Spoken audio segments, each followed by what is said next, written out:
The top-down view of a loophole would be something like that.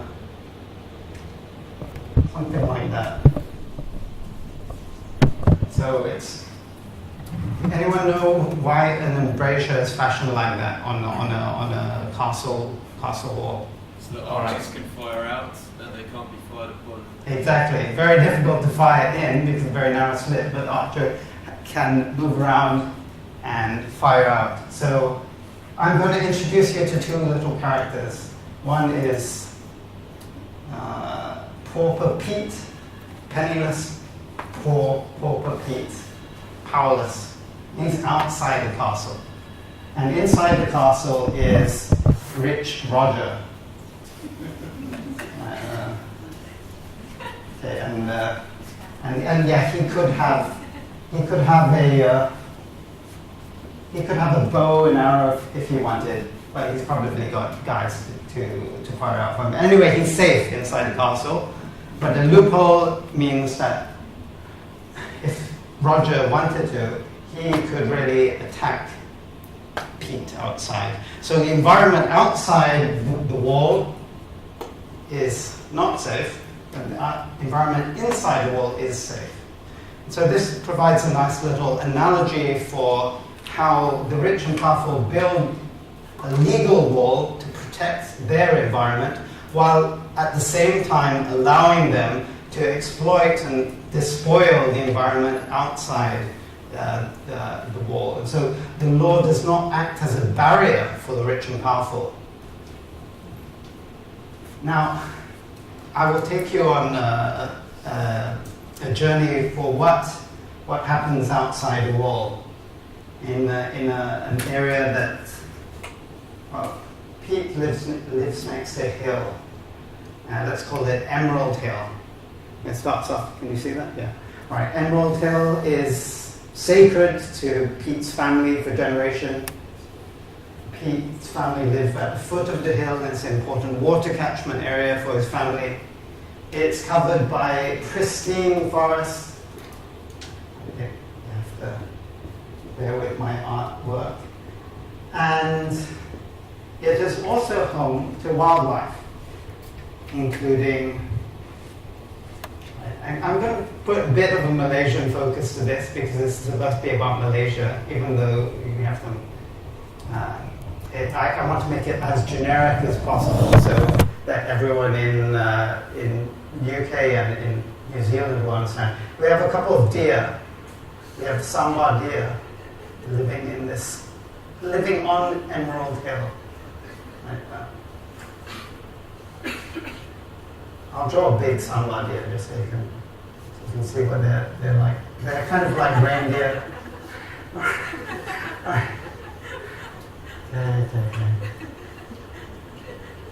And we also have orangutan in the trees. So a population of orangutan and a population of sambar deer in this lovely Emerald Hill. And so what is going to happen to this hill? I mean, I told you already it's not not terribly happy story, although I will try and end on some positive notes. So how we're closing the loophole. So Roger Rich is greedy, despite the fact he's already got a big belly, he still wants more. And so what is he going to do? He's going to hunt the deer, he's going to hunt the orangutan, he's going to build a road through the forest around the hill, he's going to open a gold mine. Then he's going to log the forest, but he's just selectively. He's just going to take out all of the big timber trees. And then, because the forest's already been degraded, he's going to put in place a timber plantation. But because the timber plantation is not making enough money, he's going to put in place a oil palm plantation. And then, right on the top of the hill, he's going to clear it and build a high-rise property. These are his plans. At least let's see if the law can protect this hill. And the law can protect the animals on the hill. Well, all right, we have this species. This was his first target. He's going to go after the deer. He's going to want to hunt the deer. Well, this deer, Sambar deer, has been evaluated by scientists around the world and found to be vulnerable to extinction by the International Union for the Conservation of Nature. So it's been put on the global red list of endangered species. And Malaysia, as a signatory to IUCN, well, so perhaps that will offer some protection. Well, the Malaysian government has declared the Sambar deer to be a protected species. Does that mean that the Sambar deer is safe? Well, Pauper Pete, can he hunt Sambar deer? No, he can't. But Rich Roger goes to the wildlife department, pays a few ringgit and gets a hunting license, and yes, he can hunt the Sambar deer. That's the way the Protection of Wildlife Act works, is that even though a species is listed as a protected species, it just means that you need a permit to hunt those species. And if you've got money, and if you've got a gun license, well, yeah, Roger Rich, he's a member of the shooting club in the city. And he does have a rifle, a legal rifle. It's a registered rifle. He takes it to the police department every year and gets a permit for it. But that doesn't give much consolation for the Sambar deer. Now, perhaps the fact that Emerald Hill, all right, we'll use a black dashed line to denote some kind of legal protection. So this is a protected species, and Emerald Hill, right? Let's think of that black dashed line going around the hill. Emerald Hill has been declared to be a wildlife reserve. Does that protect the deer? Come on. No, unfortunately not, because a wildlife reserve simply means that the reserve is set aside for wildlife, and so you're not allowed to do any hunting inside this reserve unless you have a license. So if you have a license, and Roger Rich has a license, he's still allowed to hunt the deer even inside the wildlife reserve. Okay, that's enough about the deer. How about the orangutan? Now, orangutan, they're critically endangered. They're much higher status according to IUCN. They're really on the verge of extinction if you go by the categorization that the world's top scientists have given. Sambar deer, well, there are hundreds of them, thousands of them around the world. Even feral populations in some parts of the world. But orangutan, no, they have been declared to be totally protected species under Malaysian wildlife law.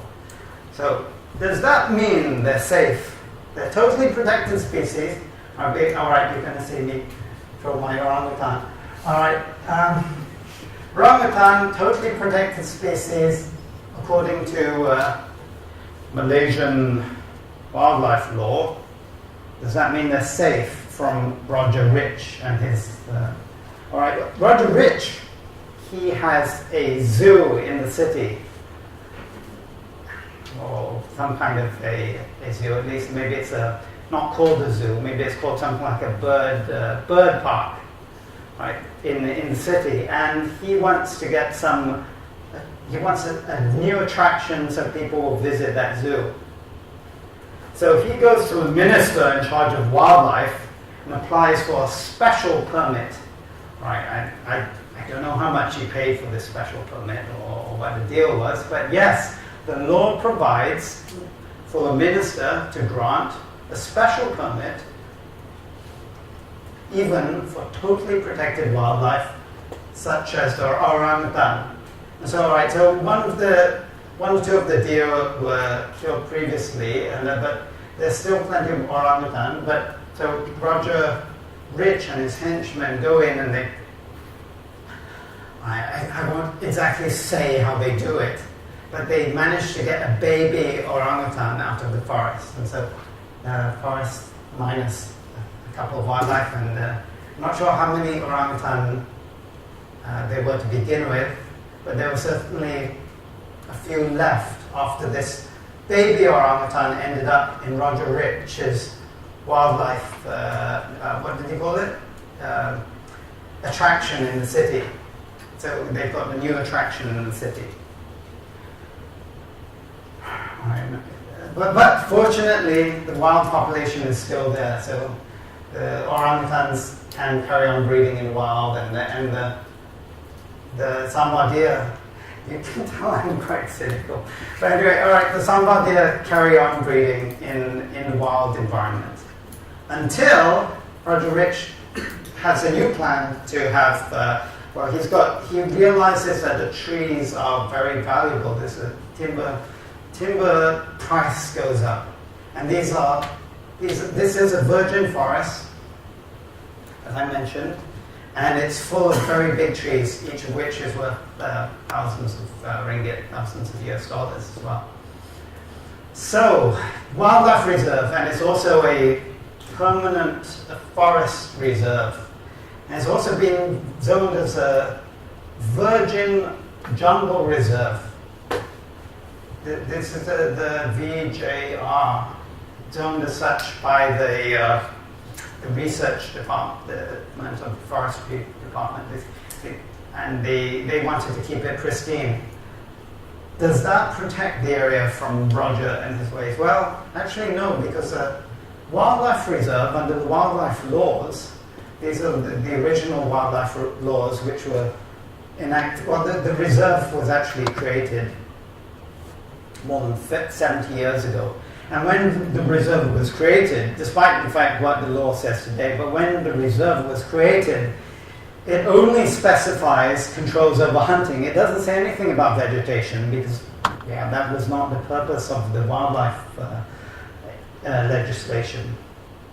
So what does the forestry legislation say about logging inside a forest reserve? Well, actually, the entire purpose of a forest reserve is to produce timber for hunting, for logging. As a wildlife reserve is to produce game under these archaic laws, is to produce game for hunting. A forest reserve's purpose is to produce timber for logging. So yes, absolutely, Roger is about to go ahead and log the area, but Pauper Pete stands up and says, hey, hold on a second, this is important for not just for wildlife and for trees, but also for me. It's a water catchment area for my village. And aren't you at least going to do an environmental impact assessment to make sure your logging doesn't affect me? And yes, well, Malaysia is a modern country, and so Malaysia has fairly robust environmental legislation. In 1974, there was an Environmental Quality Act passed, very much modeled along the lines of the American Environmental Quality Act. And that Environmental Quality Act and all of its subsidiary legislation actually has provisions that require EIAs, or environmental impact assessments, to be carried out under certain circumstances. And so, well, unfortunately for Pauper Pete, there are some loopholes in this legislation. Now, the first loophole, and this one, right, this one actually only applies to the state of Sarawak, and I'm not making this up, but there is actually a provision in the Sarawak Environmental Ordinance, which is subsidiary to the EQA, the Environmental Quality Act, which states that an EIA only needs to be carried out if the forest has already been logged. If it's a virgin forest, then you don't need an EIA. Yes? Don't look it up, don't believe me. Now, this forest that Roger is after is it's about 10,000 hectares. And the environmental legislation says that you only need to carry out an EIA if the logging covers an area of more than 500 hectares. But Roger and his cronies in government have got a way around that. They just subdivide the area into, all right, and now I need to do division, all right, so 10,000 divided by, okay, well, they subdivide it into areas of 499 hectares each. And so the licenses given out are each less than 500 hectares. And even though the total area is more than 10,000 hectares, because the individual licenses, license numbers, and the contract arrangements are all below the 500 hectares, Roger gets his way, and he gets to log the area, without even carrying out an EIA. And hold on a second, what about this VJR? You say it's a Virgin Jungle Reserve. Oh, sorry, it was never actually gazetted as a Virgin Jungle Reserve. It was just an administrative arrangement, and it's non-binding. And so the research guys in the forestry department, they protested, they were up in arms, but yeah, Roger got his way. He got away with it. He logged the area. But, well, it's logged, but it was logged selectively. So it will grow back, you know. And according to the government, it was under sustainable forest management. And so, not to worry, the forest is still there, even though the big trees are all gone. There are lots of, you have to imagine all the big trees are gone, lots of small trees are still there. And the wildlife is still there. In fact, the sambar deer are doing very well. They're doing even better than they were before the logging, because the Pauper Pete's not allowed to do any hunting. And there's only so many deer that Roger can kill, and after the logging opened up the canopy and allowed a lot of sunlight to come down, and there's lots of vegetation for the sambar deer. So even though the area has been logged, it's no longer virgin. All right, the orangutans are kind of suffering a bit, but there's still one or two orangutans there. The sambar deer are doing well, and the forest is still there. But unfortunately, while they were logging, they found gold. And so, yeah, Roger's going to open up a gold mine. But wait, hold on a second. There's the wildlife reserve, the forest reserve still. You know, how can he open a gold mine? Well, actually, wildlife reserve, as I mentioned, it doesn't stop cutting down trees. It doesn't stop digging in the ground. Wildlife reserve legislation just had to do with the hunting. And the forest reserve, well, gold is considered a non-timber forest produce, and actually under the national policies, when it comes to land capability classification, gold is higher, and it can still be a forest reserve and a gold mine, because after they've finished mining the gold, the trees will come back, presumably. Well, all right, so that brings me to my next point, which is after they finish all of that logging and all that mining, the government decided, well, this forest is actually a degraded forest. And so they have plans. And these plans actually sound good, perhaps. The plan is to reforest the area. But what does that mean? That the federal government is actually going to give money to Roger Rich, the soft loan, they call it, to go in, cut down all of the natural forest trees, and to plant timber trees, fast-growing timber trees. So here it comes in, and so, all right, yes, this actually happens, unfortunately. So all of those natural forest trees, oh, what about the orangutan? No, the wildlife enactment does not stop cutting down orangutan trees, it just stops hunting orangutan. So you don't even need a permit. What about the sambar deer? No, they're not protected from forestation. There's nothing in. Oh, but wildlife reserve? No, again, this is all under the old legislation, which is just about hunting. So, okay, but not to worry, it's still a forest reserve, right? All of natural forest is gone, but they're planting back. What trees are they going to plant? They're going to plant monoculture. Acacia. Maybe acacia, yeah. Acacia is from Australia, but it grows very fast in Malaysia. They can even plant rubber, because even though it's supposed to be a forest reserve and not supposed to be for agricultural crops, rubber isn't allowed because rubber has been classified as a forest crop because it's also used for rubber wood.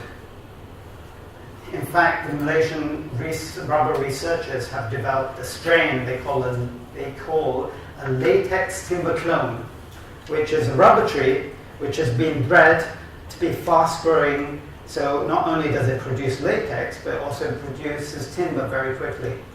And so these latex timber clone plantations can replace the natural forest. But yeah, it's still green and it's still going to be for forest, and yeah, perhaps the deer can come back. But then Roger Rich, he complains. He said, well, all right, this is a nice plan, but it will take too long, even for the rubber trees to come to maturity. So, or maybe not all of the area under the rubber trees down here in the lowlands. Please, can we plant something that will allow us to survive financially in the short term? So the government allows him to plant oil palm, but just temporarily. So we're going to plant, I can't draw oil palm, but they're kind of spiky. Spiky oil palm. What? Oil palm inside a forest reserve? How can that be? It's an agricultural crop, but it's only temporary. That's the justification given. So does this happen in Malaysia? Yes, unfortunately, it happens on a very large scale. In Sabah, there's more than 100,000 hectares of natural forest that's being cleared for oil palm plantations inside a forest reserve. So the explanation given is that the company whose concession it is needs cash flow in the short term to be able to survive. And the oil palm will just be for one rotation. Well, let's see. It also happens in Sarawak.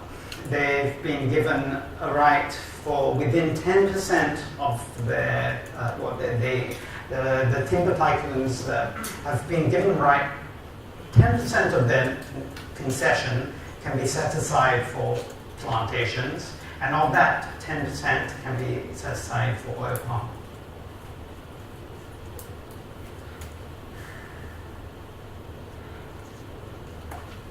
But yeah, at least it's still a forest reserve, right? It's still a wildlife reserve. In the heart of Kuala Lumpur, we have a wildlife reserve, actually a bird sanctuary that was set up during the time of the British, and it is it's a golf course actually, but legally speaking, it's still a bird sanctuary. So the legal provisions regarding hunting and so on mean that it remains a bird sanctuary, even though it's mostly people like Roger playing golf. But in this case, Roger is actually not happy because he wants to build he realized now that from the top of this hill, he gets a very good view of the city. And he thinks that other people might feel the same way, so he wants to build something on the top. He wants to build, this is what he has in mind, maybe it's a resort, maybe it's some kind of Emerald Hill Towers development. Anyway, so he's not allowed to do this because the permanent forest reserve, wildlife reserve, you're not allowed to build permanent structures. Oh, thank goodness there's something this law provides for. But that's not going to stop him. he goes to his friends, the chief minister, and says, look, this will make a lot of money. This is, well, actually, that's not what he says. He says, we need housing. There's a shortage of housing in this area. Nowhere for poor people to live. Because, in fact, there's overpopulation. The country is really developed rapidly, growing very fast. We can't lock up all of the country in forest reserves forever, can we? So we need to take a little piece out. It's not much, it's tiny, it's less than 100 hectares. We take a very tiny piece out at the top of the hill and an access road. But hold on a second, permanent forest reserve? Oh, permanent just means that, well, I'm not sure exactly what permanent means. But yeah, permanent until the chief minister decides at a stroke of a pen to turn it no longer forest reserve, but now it has been alienated, it's private land and can be developed.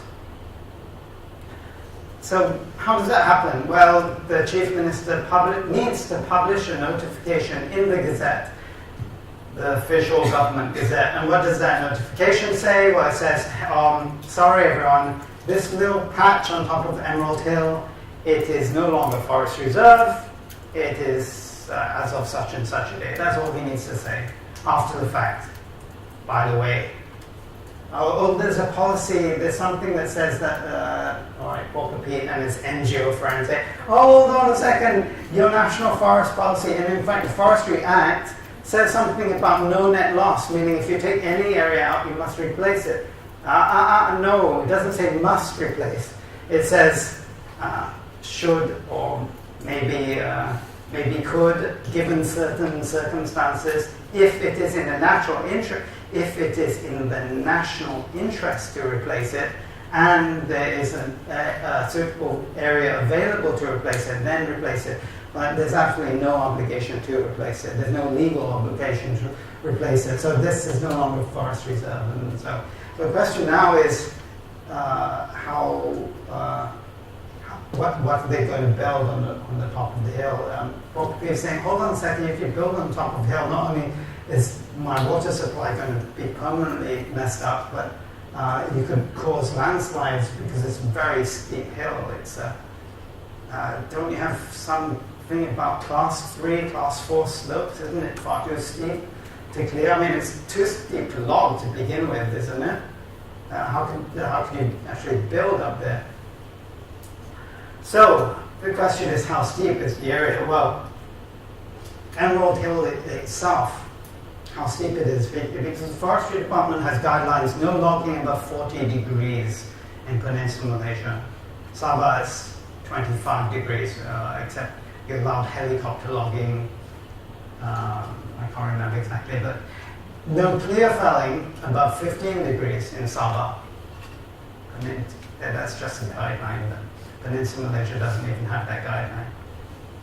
So these are the guidelines are there. They're not written in law, but perhaps you could take a lawsuit to try and compel people to compel the department to comply with their own guidelines. But then the question comes about how do you calculate the slope? Because in the guidelines they don't actually say how to calculate them, and there's a lot of leeway there because Roger and his friends can actually kind of twist quite a few things, because to calculate the slope, anyone know how to calculate the slope? Of course, all right. Straight lines, slope, quite easy, rise over run, right? And also, if you have a plane, a completely flat plane like this whiteboard, if I tilted it on its side, you'd also be able to calculate the slope.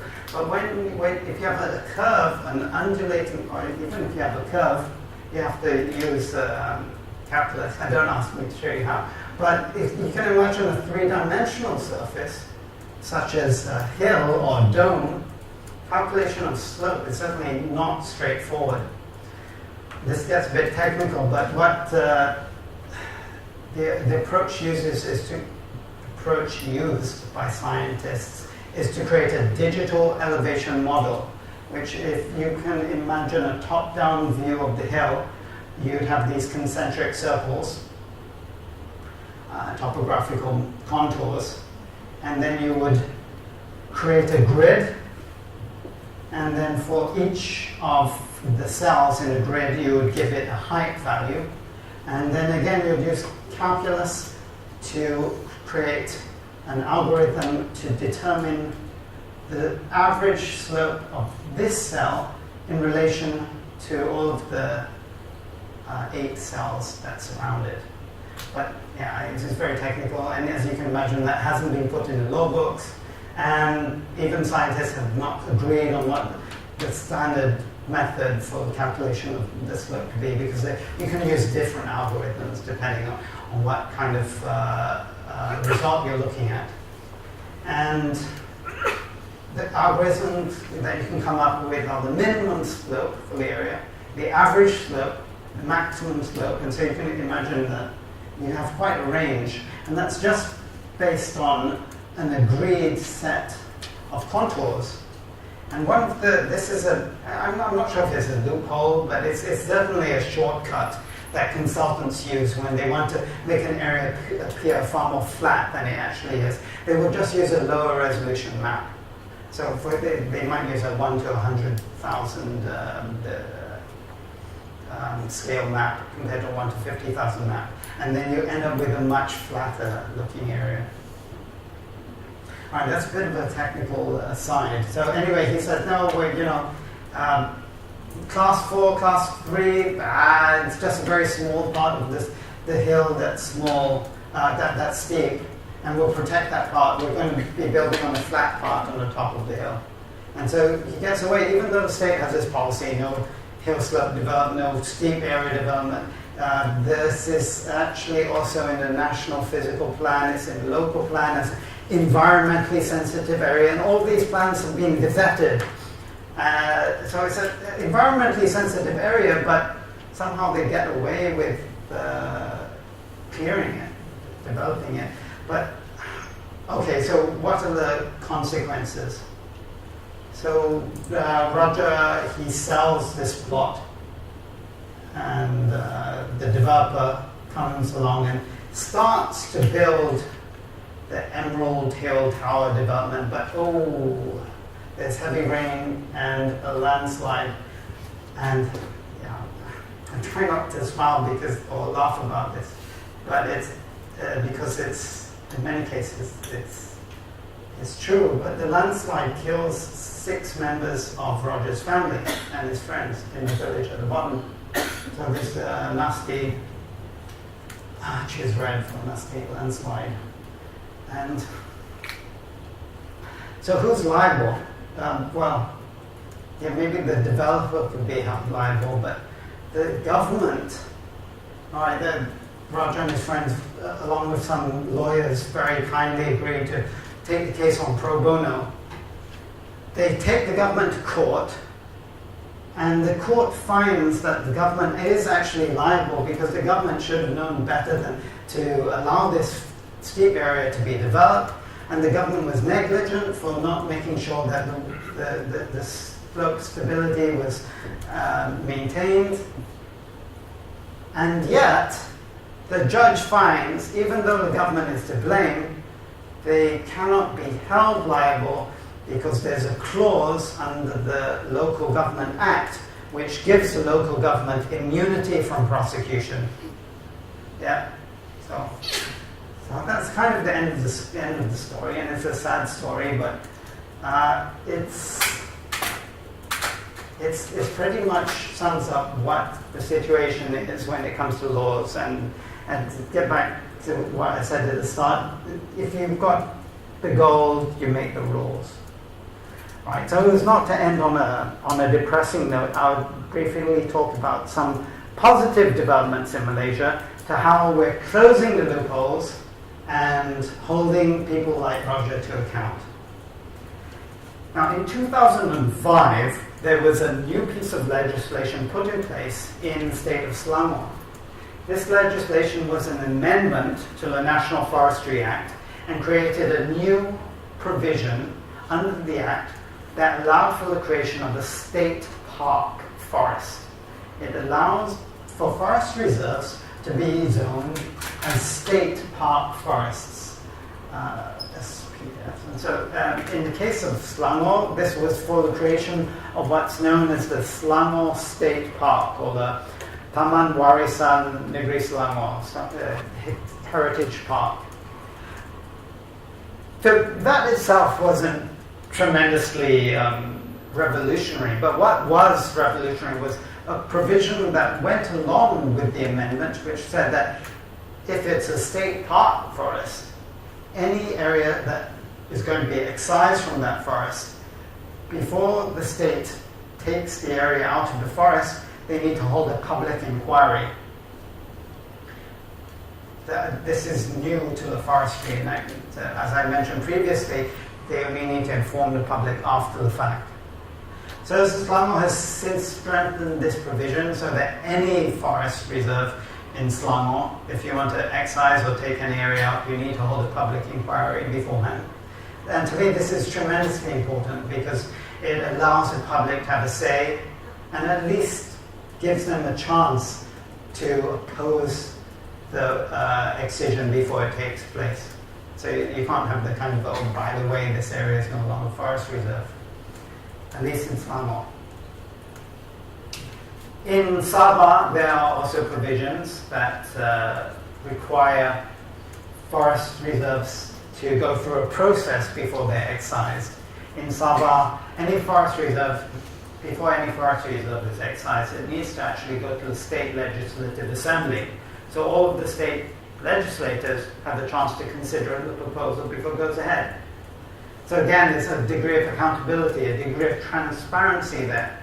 And that is part of a general trend towards transparency that is taking place really around the world and has knock-on effects in Malaysia as well. Things like Google Earth, the internet, online media, and the freedom of the press generally, because the increased freedom of online media has meant that traditional print media is also more daring and brave to tackle environmental stories.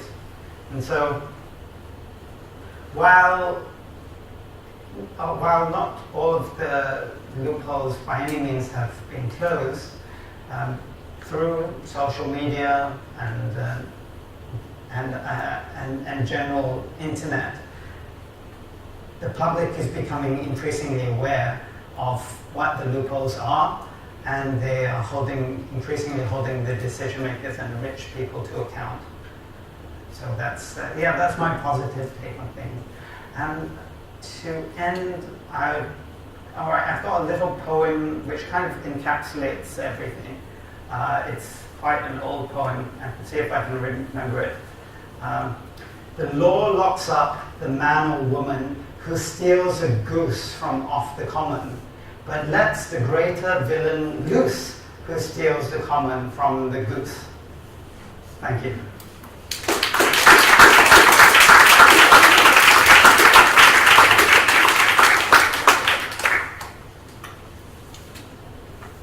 Excellent examples given by Teck. A whole series of very sad stories, one after another, and the horrific thing is they are all inspired by true events. And we ask why, right? So we ask why as Malaysians, why does Rich Roger have this unfair power over Pauper Pete as well as over the rest of this beautiful environment? And why does Roger behave in this way, exploitatively, over this place, which is also his land? Why do they behave this way? It's very hard to understand. So I suggest you take a time machine, like on your Apple computer, and you zoom back, and you look back at the kind of laws that we've had. So at different versions of law we've had, zoom back to the time when it was only Pauper Pete in 1880s, before colonization. Because I think it's relevant for us to see why we are where we are, and why do the different structures of people in our society behave that way. So before the colonizers landed here in Malaysia, that's an anachronism because we were the Malay states and then we had the North Borneo Islands and then we had Sarawak. So before that, there were various indigenous communities, and there were the Malays, there were the natives, and they had all their own adats, their own local customary laws, and it was communal. So they would share the forests. One village would have an unspoken rule with their neighboring village where they would share the resources, how they would hunt, and how they would do it in a sustainable way. So that was their law, and they had their institutions to ensure that there was compliance, and in that way there were rights and there were obligations, and that was relatively stable. And then when when the British came back and they decided that this was a great piece of land, and they decided to colonize this place, and they created the North Borneo Company. For example, let me take a more specific instance of Sabah, because each territory had different developments. So they formed the North Borneo Company. Why did they use a company? Well, because this was a commercial endeavor. They came here at the behest of the shareholders back in the UK. In fact, the fact that we have native customary rights, we have to thank the shareholders, and I will explain why. Because otherwise we would be in a much worse position. It's very sad. So when they came in, they decided to inventorize Borneo. And so they divided up the land, and they brought their legal system and superimposed it over this territory. And because the reason why they did this was that they used law as a tool of rule. That was what law was for them. It was to have dominion over the natural resources and imperium over the people. And so this was how they functioned. And this is the same story. This story is not unique to Malaysia. This story is very, very, very similar all over the world where colonization has happened.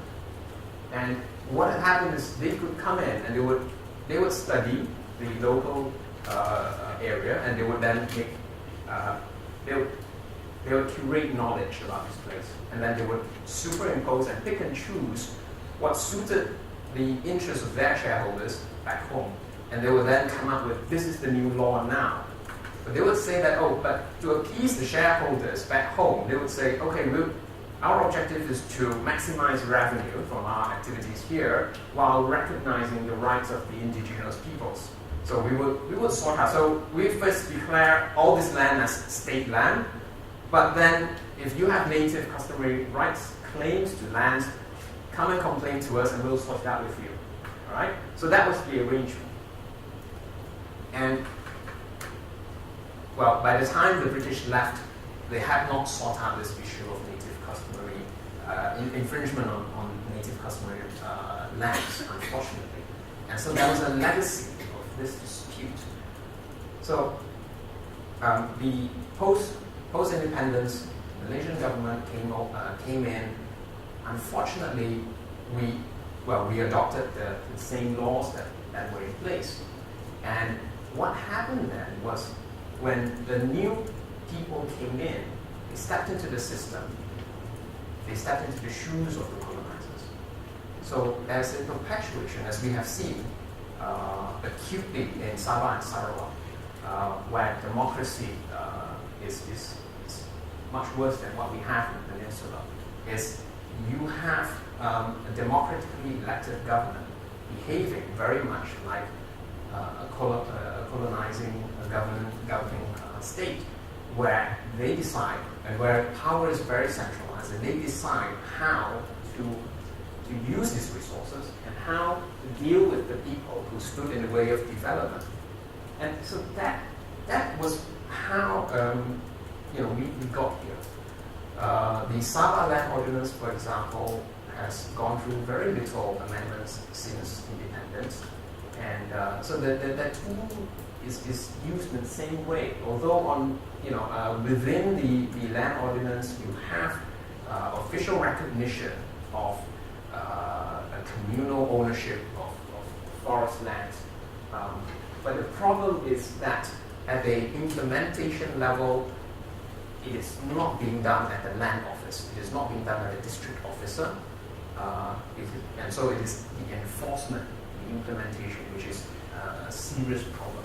So although the laws are good in the statute books, and even the courts have become quite progressive in recognizing native customary rights, but the judicial precedents that are set by successful court decisions have unfortunately not been recognized by at least we might speak about Sabah government, state government, is not been recognized by them, and they continue to deal with land disputes by indigenous peoples in the same way. And so what that happens is that you have this huge disparity in power, and you have no input from Pauper Pete in the decision-making process of how natural resources are to be used. And that is why when you concentrate that decision-making only from the perspective of very elite members of the society, you make very, very bad decisions about how you're going to manage your resources. And that's where we are right now. And that is what informs the kind of treatment when it comes to gray areas, when there are things in which are not written in black and white, and then the outcome inevitably will be in favor of folks like Rich Roger. And so what that has done is that it's taken us away from the way it's brought us to a place where they're using law to manage natural resources, and this is not the only way that we have, where the state owns all land. This is one way. The state owns all land and decides which is the best way to use natural resources. Another school of thought, some people would argue, is that for private sector to decide what to do, what's the best way to make use of the land. So capitalism, on the assumption that capitalistic pressures would dictate the best use of resources. But there's another regime which is to put decision making back into local level democratically elected representatives, where each area then have their local institutions. And this is something that I personally think we really need to go back to. And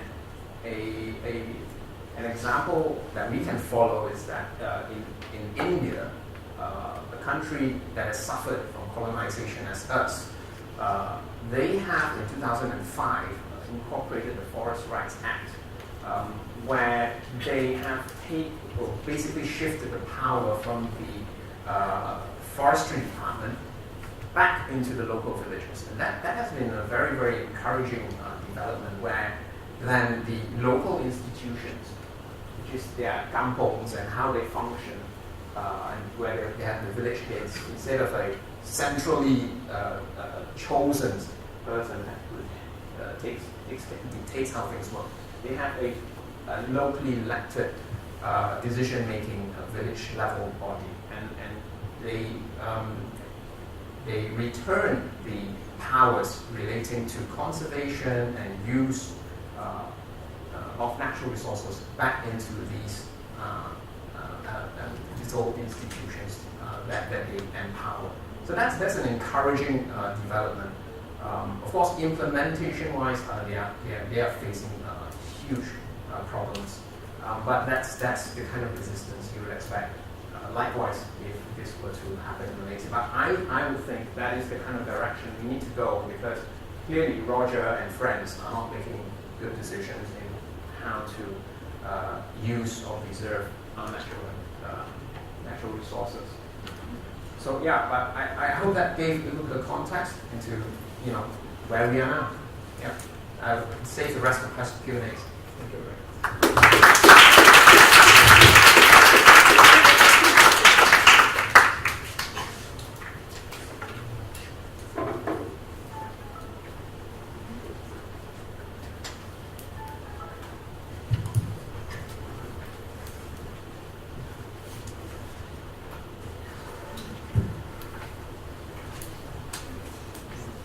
So we put them back.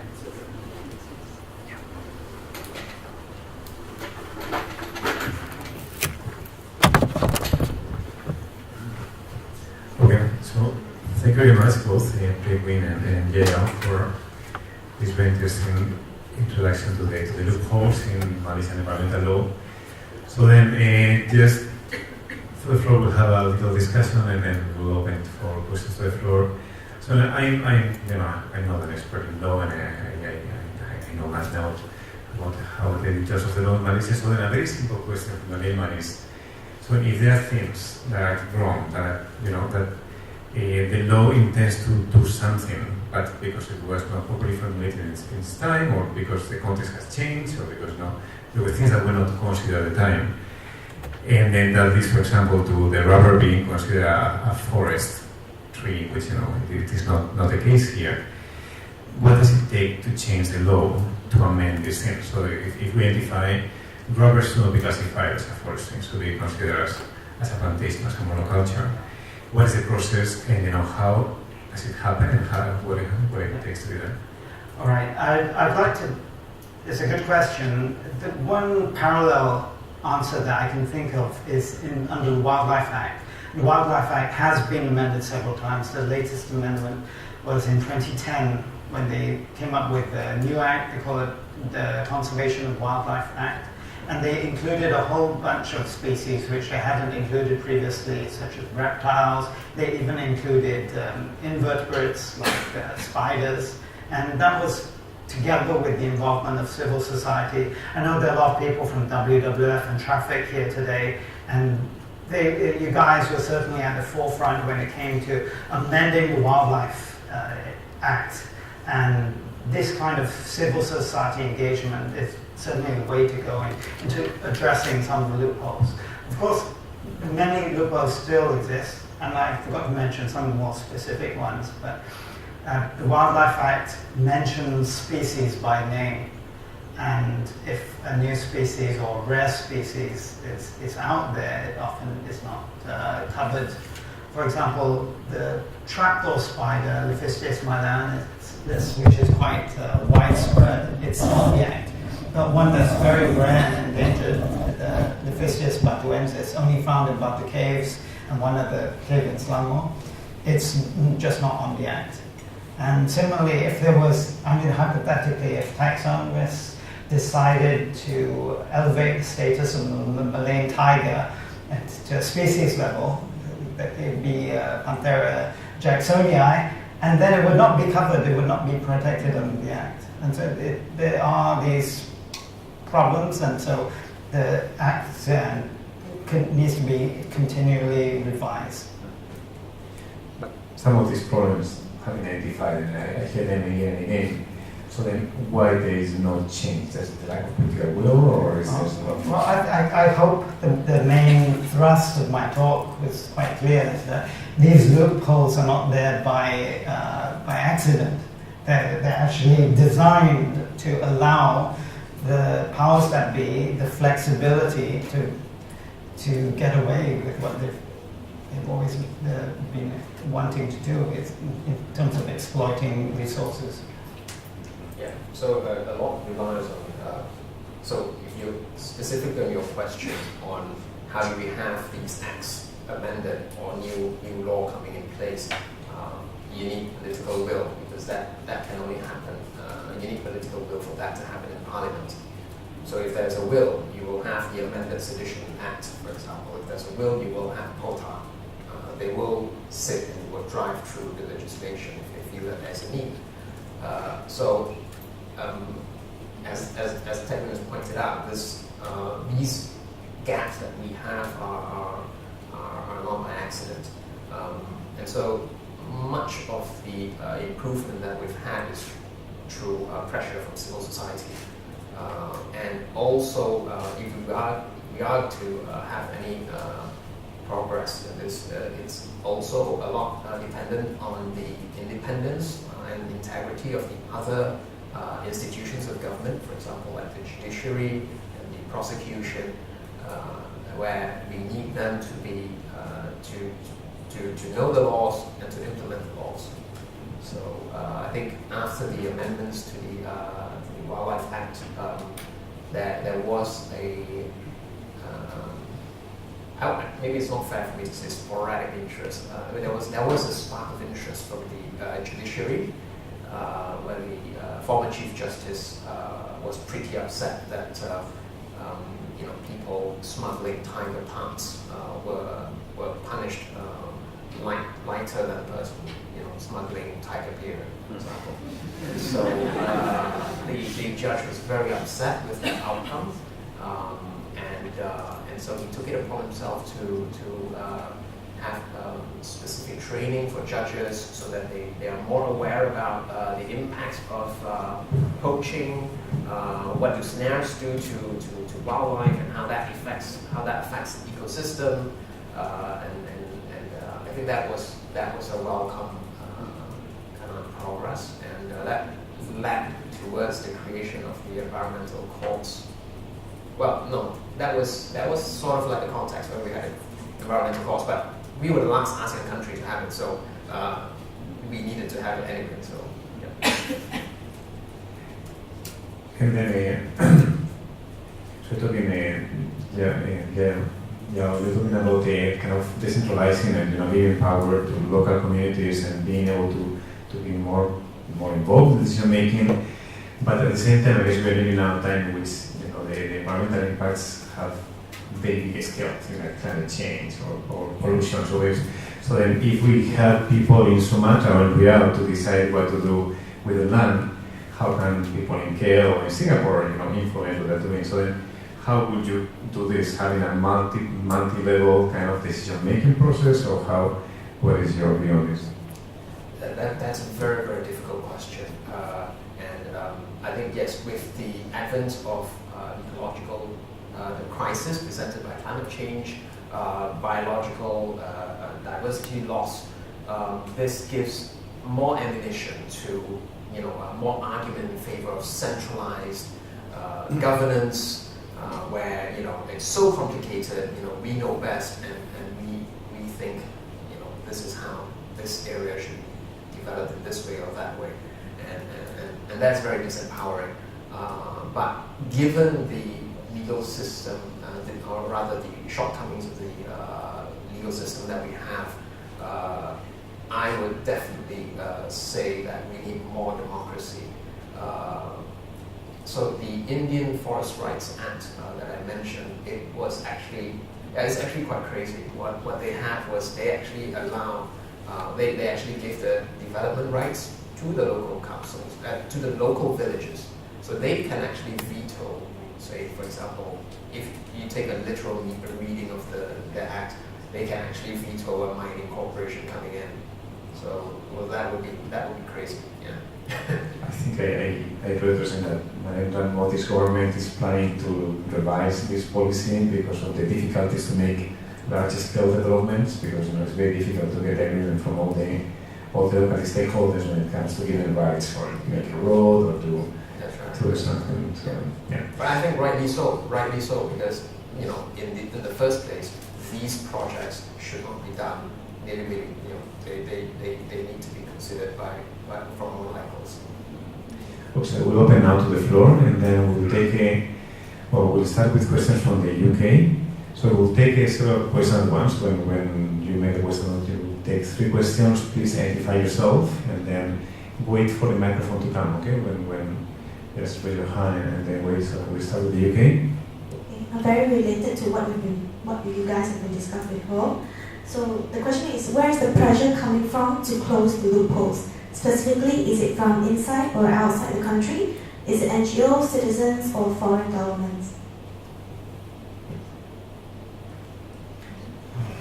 Inside and outside. Yeah, everywhere. Because I think it strikes a chord with every human being, and we've seen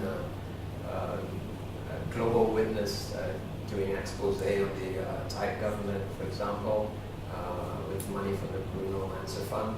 And locally, I think we have very organized and very developed civil society movements who can articulate their arguments very well. I think all this is very encouraging. Yeah. There's a trend to increasing pressure from inside Malaysia. In the past, there was a lot of during the 70s and 80s. There was this. It was very much seen as a Western campaign to save the rainforest. So you have former Prime Minister Mahathir, he said this is a plot by the CIA to undermine our economy. But increasingly, Malaysians, as if you're interested, if you follow Malaysian politics, the Malaysian political situation has been quite dynamic, and there's increasingly pressure from within Malaysia to change aspects of the status quo. Increasingly, Malaysians are becoming more aware, and as a result, more interested in trying to push for change. And you have the different political parties or different groups of political parties, each putting pressure on each other.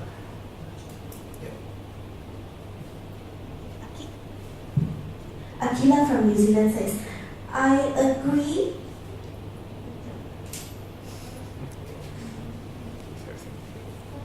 with empowering the local communities, but I think it also relates very closely to the knowledge and awareness levels of peoples and the connectivity to nature within the various communities. How do you think we fare overall? That's a tough one. That's a really tough one because as I mentioned, superimposition of these Western ideas of private property rights, ways to exploit natural resource against our local adapt and customary rules. It's a very dynamic thing. It is not a problem that sits there and wait for you to find a solution. It is evolving because people change the way they behave. And so it's at the cracks where different legal systems exist. Because Malaysia is a plural legal system because we have the national land law, we have the state land law. We have the state land law, and then we have the federal constitution on top. And then at another angle, you have native customary rights to land, and that exists. That supersedes your land code.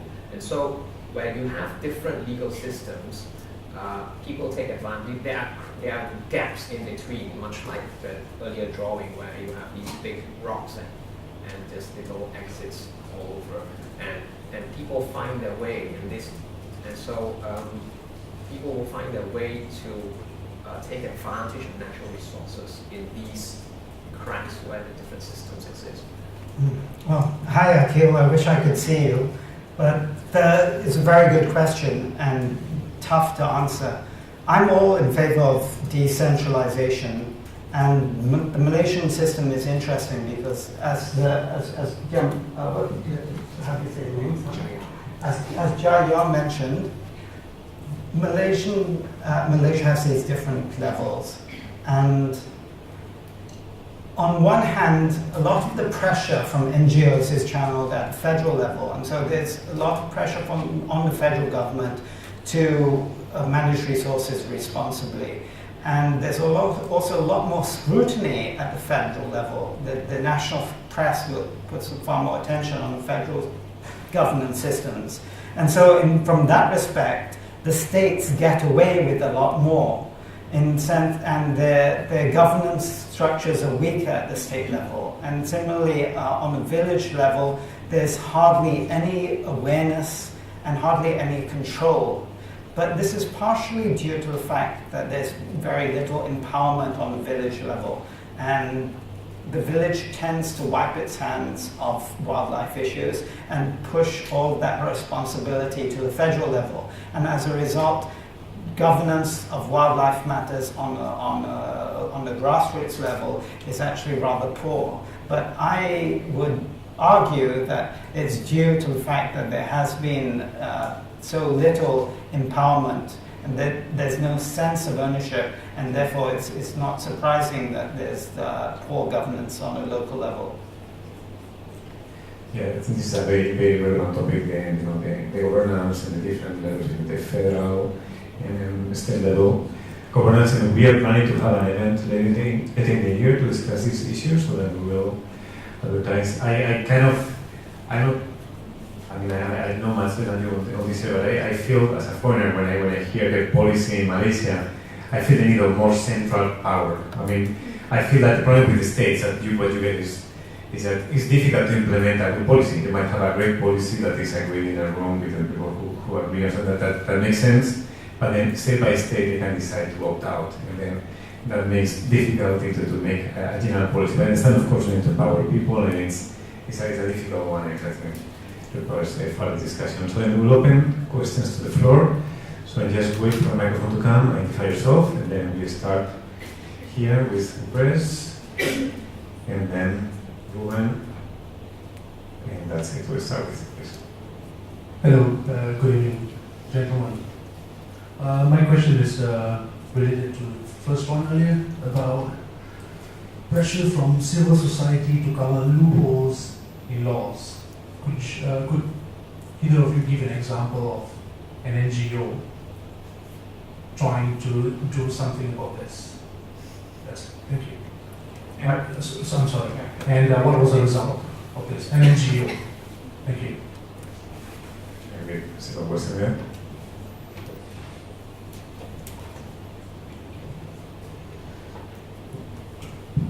Two questions. So the first is about. Sorry, do we have your name? Sorry, Ruben. Sorry, the first question is about the green courts. I've heard some talk about the green courts quite some years ago. So I want to ask you if any insights on why that has stalled, and what are the challenges facing establishing the green courts to prosecute environmental crime. And the second question is in regards to the royalty, let's say the Sultan of the state. If you had 10 minutes to talk to the sympathetic Sultan of the state, who wants to do more to protect natural resources, is there a way that he can influence legislation or improve or help close the loopholes, so to speak? So those are my two questions. I'll take the question from Upresh, who I met from when you were with the Friends of the Orangutan. Is that still the organization you're attached to? Yes. Okay, right.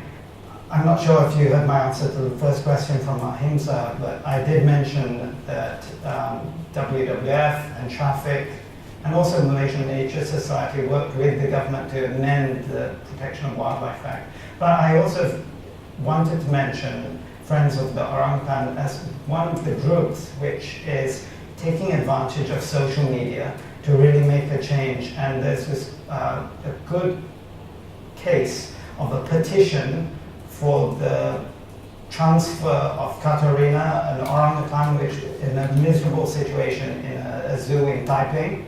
And as a result of NGO pressure, we got thousands of people around the world to sign this petition and managed to get the orangutan moved to another zoo where it could be with its friends. Sorry, if I may just add. Knowing how tough the political situation is in Sabah, for example, Sabah, is there anything, we're just curious, what's been done to cover loopholes? We're just curious. You mean what is being done in Sabah to deal with Sabah level loopholes, or the whole peninsula? I mean, the whole country's law. Well, because we're helping orangutans, so most of the orangutans are there, so it's just very interesting. Something quick about this, or? I have no examples to. Okay, the Sabah case is very interesting because they have a much smaller population than federal level, and it's a good example for Akil actually of how on a state level you have certain things where the state's far more advanced than the federal in terms of promoting conservation. I would say that the NGOs in Sabah are probably better than they are in Peninsular Malaysia in terms of engaging with the government and actively pushing for conservation. However, Sabah is also a case where I mentioned where they're clearing thousands of hectares inside forest reserves for oil palm. So you have a mix of very active NGOs on a state level in Sabah, but also the politicians, due to the political situation being almost entirely one-sided in Sabah, the politicians being able to get away with a lot of nonsense. So coming on to the green courts and the Sultan, what would you tell the Sultan? For Ruben's question on the environmental courts, they were set up in 2012 because all the other ASEAN countries had environmental courts. And so when we got wind that we were having our own environmental courts at the Bar Council Environment and Climate Change Committee, we were very excited, and so we were hoping to give our inputs as well to the judiciary. But then we were a bit disappointed that it was only a streamlining exercise, which means that there were no new courts with new judges. What we had was it was just restructuring so that, for example, if before you had 10 cases hearing criminal cases, now they would have one court designated as the environmental court, and all cases which involve the environment would then be directed towards court number 10, for example, which is the designated court. So it's just a streamlining. So it's no difference from setting up a traffic court so that it hears traffic offences. So what they did was they did a cursory exercise where they went through all the criminal legislation, and if it had an element of environmental infringement, they would pass that under, that would have the code, and that code would then dictate that the case goes before Court 10. And so that was what they meant by an environmental court. Of course, it came together with judicial training, so of course that's welcome. And so, but we are not sure how regular that training was and how rigorous it was. And it only extends to criminal cases. So that means civil cases, for example, like the linus disputes, which have very public interest and environmental angle to it, will not come under these courts, because those are largely civil cases. That means they're non-criminal.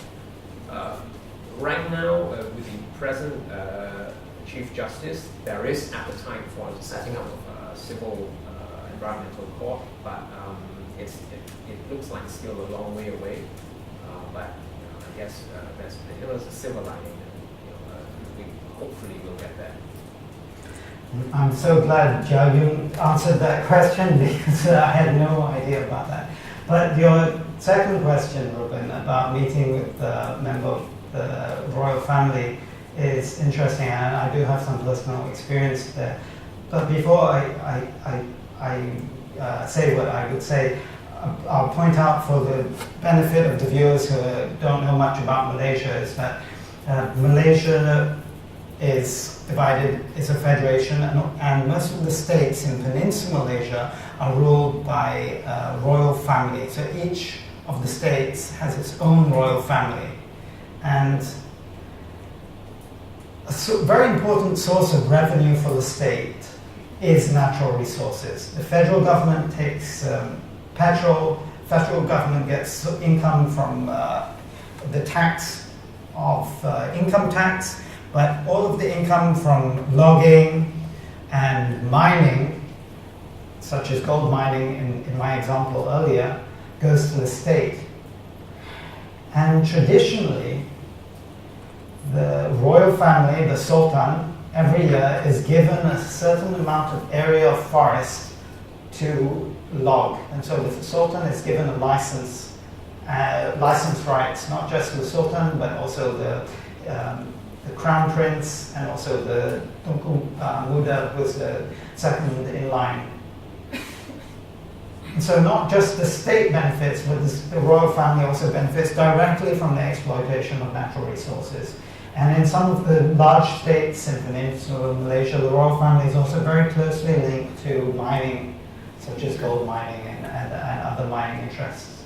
And so they have a personal stake, and so it would be to appeal somehow to the somewhat conflicted interests of being the figurehead of all of the people, not just for the present, but presumably for the future as well, and therefore have a role in safeguarding the state's natural resources, but also have a personal interest to continue the exploitation of the resources.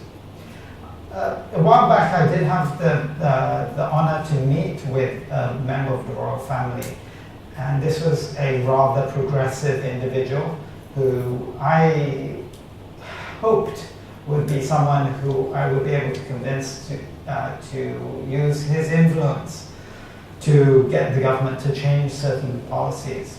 But the response I got was that the royal family really has to stay clear of any kind of political decision making. And of all of the cases that I put forward, there was always an element of bipartisanship. And so the individuals abusing the power, the friends of Rich Roger, were all linked to the ruling party. And so the member of the royal family told me quite clearly that he needed to stay clear of party politics and could not be seen as opposing the government of the day, and that the best way to push these things would be through political lines and not to involve the royal family. We have a question from Rory, and then Ian and Neville. Good evening, my name is Rory Padfield, lecturer from UTM, University of Technology, Malaysia. Just a big thank you to the two speakers, a really fascinating evening and talks there. I'm looking around, and I think the majority are students and university lecturers in this room this evening. What role can academics, or what role are academics and scientists playing within this particular topic? Can they contribute towards environmental governance, environmental policy, legal studies, firstly? And secondly, are Malaysian universities doing enough to address some of these topics? Okay.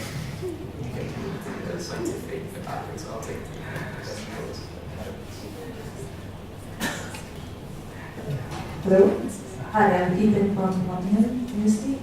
My question to the speakers are, how good is our national park or state park legislation? I mean, is it safe for our future generation? How good is the current national park and state legislation, protected areas? Is it safe for our future generation? That's my concern, one. The second one is regarding the native customary rights. So, in your opinion, is the current customary rights in Malaysia ready for natural resource management? Do they have a provision for that, or there's none? What's your comment on that? Thank you. I'll take the first one. Thank you. Thank you. Good evening, everyone, and thank you to the speakers. I think it was really interesting. Just to give some perspectives on the issue, I think it's a very important issue. And I think there are some, probably important developments that happened in Malaysia. For example, the Wildlife Conservation Act.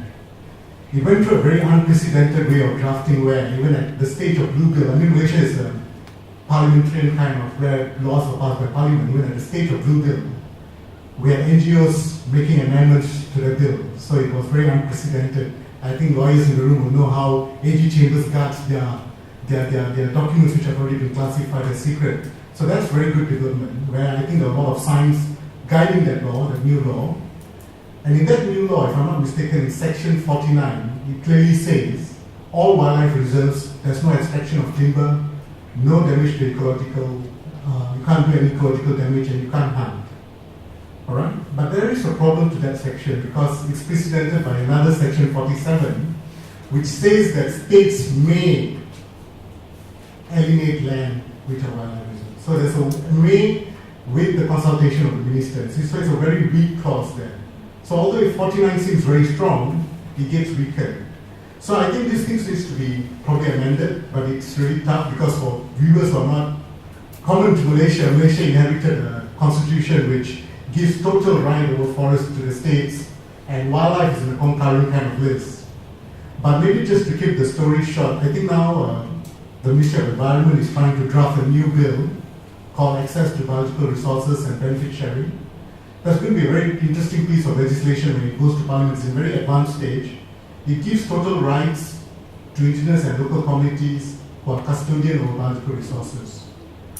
When you want to go and bioprospect for biotechnology and all that, you have to get permission from them. And I think the long run for Malaysia, because we have got a system like what Teck clearly pointed out, federal government with 11 states, which sometimes are 11 countries. I think we need to use the international platform that we have. We have the Convention on Biological Diversity, which in 2010 came out with clear targets, 20 targets at all parties. Now, nearly every country in the world is a party to the CBD, except I can remember two. Probably South Sudan and the United States of America is still not a party to CBD. So it's got clear provisions, and one of the provisions which is very strong is each country should try to get 70% of its land area as protected areas, and 10% of its marine area as protected areas. As for now, Malaysia, we have got nearly 60% forest cover, but out of that, only 10.64 is protected. And marine area, I think is about 1.4% is protected. So we've got a lot to do, and I think Malaysia can invoke the Article 76 of the Federal Constitution, where the federal can act in the interest of an international treaty to dictate to states what they need to do. And I think this has never really been explored because I think the lawyers in the room will know this is so political, but there is a pathway, there is provisions, though there are loopholes, but there are provisions. So it looks quite gloomy, but I think if we are guided by civil society, by scientists, I think there's a pathway forward. Just a comment, thank you. Thank you. Okay, so then we are running out of time, so maybe we can answer quickly these points by Rory and Ipin, and you're going to follow up on Robert quickly, okay? All right, very quickly, it's a pleasure to see Rory. I've heard about you previously and your work on peat work, yes, with Holly. And so this is Paul for Pete, and so he represents the downtrodden. Certainly, scientists in Malaysia need to speak out more. There are some university lecturers, such as Professor Markitab from UTM, who is outspoken, but by and large, researchers are not sharing their results enough with the press. They need to speak out, that's key. Ipin's question about Tam Negara legislation, it's obviously not working because there's rampant logging inside national parks, collecting agar wood, and when the poachers, these are foreign poachers, there are hundreds of foreign poachers inside Tam Negara collecting this incense wood, despite the fact that there's laws against it, and while they're inside the park collecting agar wood, they're also poaching wildlife. But that's not loophole, right? That's not loophole, I think. She asked about the protected area legislation adequacy. But isn't that a problem of enforcing the law? Are we talking about the loophole in the existing law? I thought Ipin was asking about the adequacy of the legislation. I just want to know how safe is this area? We have protected this area, but how safe are It's not safe, but that's not a loophole issue, that's technical. Okay, I would have asked differently.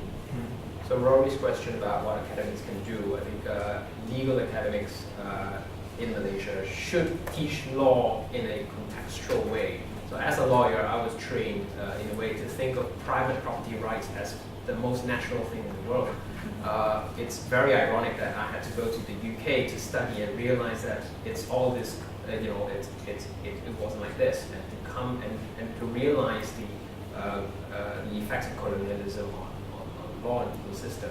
And to be aware that there are different regimes of natural resource management, and to understand the origins of law and how law can exist as technology of rule, and to understand that, and then and to see the effects of these rules which put up fences around common areas and how that affects the management or mistreatment of natural resources, and also affect communities which were supposed to be the stewards of these environments.